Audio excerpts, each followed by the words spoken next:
Você já parou para pensar que talvez você não seja tão inteligente quanto acredita ser? Vivemos num mundo onde a aparência de sabedoria vale mais do que a sabedoria em si, onde opiniões são moeda de troca e certezas, uma forma de status.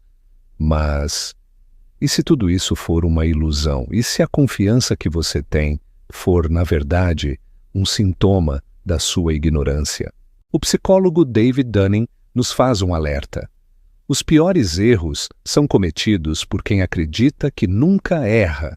Existe um fenômeno, o efeito Dunning-Kruger, que nos coloca diante de um espelho distorcido. Os ignorantes se veem como sábios, e os sábios hesitam. Um paradoxo desconcertante, mas profundamente humano. E se a nossa segurança for, na verdade, o nosso ponto cego? E se aquilo que achamos dominar for justamente o que mais nos escapa? O que acontece quando esse espelho se quebra? Vamos seguir olhando para dentro, ou continuar fugindo da própria imagem?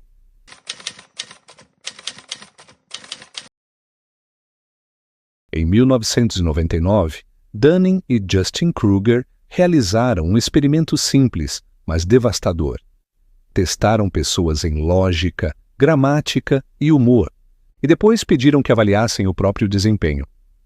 Os que pior se saíram achavam que tinham se saído bem. Os que acertaram achavam que tinham errado. Essa inversão revela algo essencial. Ignorância gera excesso de confiança. Conhecimento gera dúvida. Por quê?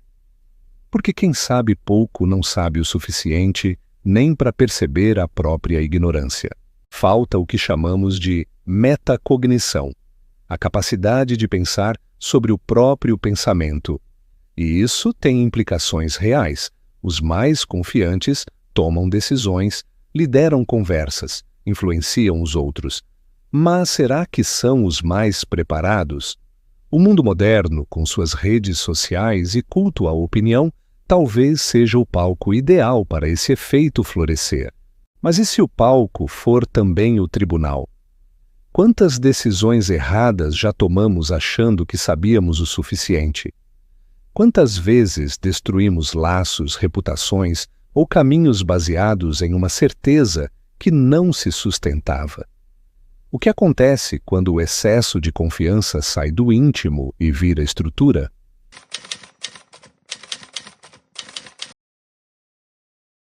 Vivemos uma era em que a convicção vale mais que a verdade, onde os mais barulhentos ocupam o centro do palco e os mais sábios ficam calados. É aqui que o efeito Dunning-Kruger se transforma em um problema coletivo. Ele molda o debate público, contamina decisões, distorce realidades. O ignorante não apenas acredita saber, ele acredita tanto que convence. Enquanto isso, quem realmente entende o assunto hesita, porque conhece as nuances, os limites, os riscos. E nesse vácuo entre confiança e competência, prospera o ruído. Essa dinâmica cria uma cultura do superficial, um ambiente onde certezas rasas abafam reflexões profundas. E o mais preocupante, quanto mais caímos nessa armadilha, mais ela se fortalece. Quanto mais premiamos a confiança injustificada, mais nos afastamos da verdade. Mas o que nos leva a preferir o barulho ao silêncio, a aparência ao conteúdo?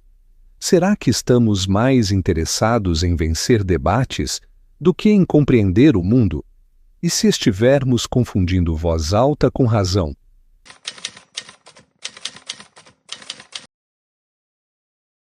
Hoje parece proibido dizer não sei. A dúvida virou fraqueza, a hesitação um pecado. Em tempos de excesso de informação, somos pressionados a ter opinião sobre tudo, mesmo quando não entendemos quase nada. Mas talvez, justamente aí, resida nossa chance de reconstrução. Sócrates já dizia, só sei que nada sei. E essa frase tão repetida talvez nunca tenha sido tão urgente. Porque admitir ignorância não é fraqueza, é liberdade. liberdade para aprender, para escutar, para mudar. O efeito Dunning-Kruger nos mostra que a ilusão do saber é mais confortável que a busca honesta pela verdade, mas o conforto nos emburrece e a dúvida nos humaniza. E se reaprendêssemos a escutar sem a obrigação de responder, e se a lucidez estivesse justamente na pausa entre o impulso e a fala, será que o silêncio não seria um ato revolucionário num mundo que grita?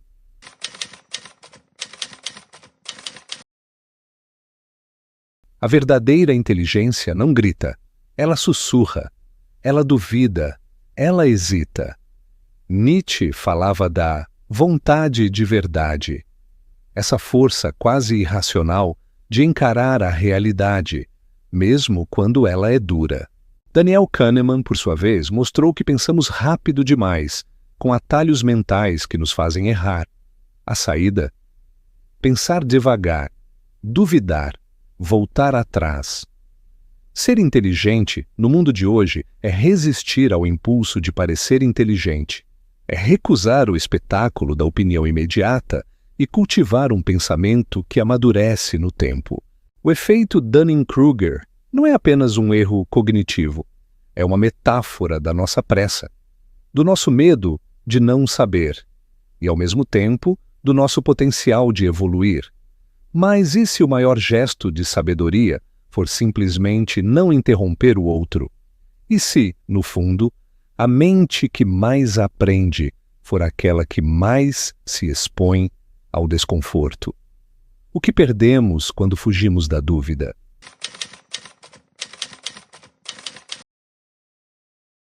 Nem toda voz precisa ser ouvida, e nem toda opinião precisa ser dita. O mundo já está saturado de barulho, mas o que falta é profundidade. O efeito Dunning-Kruger nos ensina que a ignorância barulhenta pode parecer sabedoria, e que a sabedoria real, muitas vezes, se manifesta no silêncio. Mas isso não é um convite à omissão. É um chamado à responsabilidade. Fale menos, escute mais, questione sempre. A inteligência, no fim das contas, não é sobre o quanto você sabe, mas sobre o quanto você está disposto a aprender, a se contradizer, a mudar. E se a verdadeira revolução intelectual for desaprender, esvaziar-se das certezas, das fórmulas prontas, da urgência em opinar? E se o futuro depender menos de quem fala e mais de quem ousa não saber? Talvez essa seja a coragem que nos falta.